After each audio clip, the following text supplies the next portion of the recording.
The Victorians were fascinated by crime, and Sherlock Holmes fed an insatiable appetite for the excitement of the criminal underworld.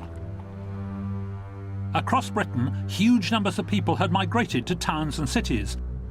This crowding together of strangers led to feelings of distrust and insecurity. And just as today, public fears were stoked with sensational reports of the most lurid crimes. The Victorians began to feel that they were being swamped by a crime wave. There seemed to be an increase in lawlessness in towns and cities right across the country. Crime was becoming a political issue and action was needed. In 1829, Sir Robert Peel introduced bobbies or peelers to London, and in 1839 the Birmingham force appeared. But it wasn't until 1856 that the government decided that every town in the country should have its own police force.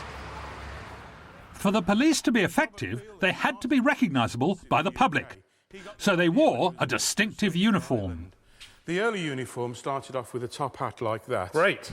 I like that. That's for the air of authority. Right. You're the boss, you're telling the people what to do. Okay. Don't park that wagon there. But the jacket is a tail jacket. Now, the idea was that people in authority would wear the top hat, so they were giving the orders. But the tail jacket is like a servant's jacket for servitude. The public were paying us our wages, but we were telling them what to do. So they are the masters and we are the servants. Quite a tricky relationship. It's a very unusual relationship. Now, it's a nice jacket, but it doesn't seem to have any pockets. No need for pockets at all. We didn't start having pocketbooks till the 1890s. But what about evidence? The prisoners were dealt with the next day. There was none of this giving them bail and going on remand. They'd do a runner and go to another town. Right. Statement taking didn't come in really till the late 1880s. Gosh. And then what's on us this? Now, this is your cutlass. That's You will a wear vicious that at brute, all isn't it? times. Oh, that's a vicious weapon, isn't it? I wouldn't like to be on the receiving end of that. Policemen had to be trained in cutlass drill before they were allowed out on the streets. The police could stop crime as it happened, but only if they were in the right place at the right time. All too often they weren't. For some notorious criminals, it was all too easy to escape the long arm of the law.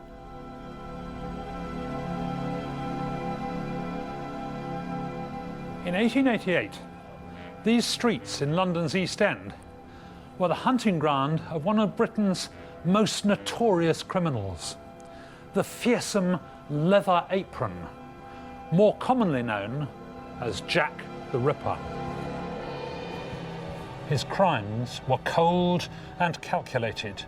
He cut the throats of 5 women, all of whom had fallen into disrepute. The first 2 and the last 2 had their bodies horribly mutilated, but on the 3rd occasion he was almost caught in the act.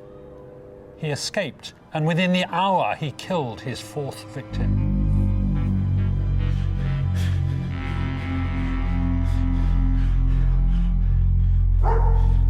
The Victorians were already terrified about crime, and these murders really touched a raw nerve. The Queen wrote to the Home Secretary expressing her severe concern, and the people were desperate to find out about the murders. The newspapers were only too happy to print all the salacious details because their circulation was going up. In fact, some people said that journalists planted false evidence just to keep the story on the boil.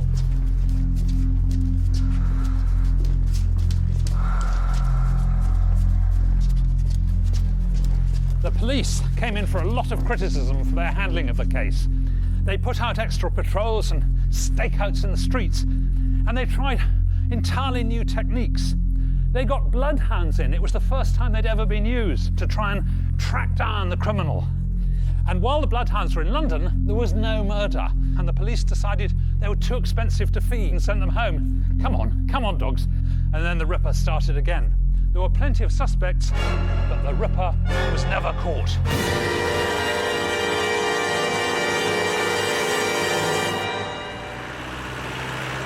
In a murder investigation today, the police would unleash a whole battery of techniques that were simply unavailable to the Victorians. Nevertheless, the Victorians were the fathers of forensic science. The first forensic test was developed in 1840 to detect arson.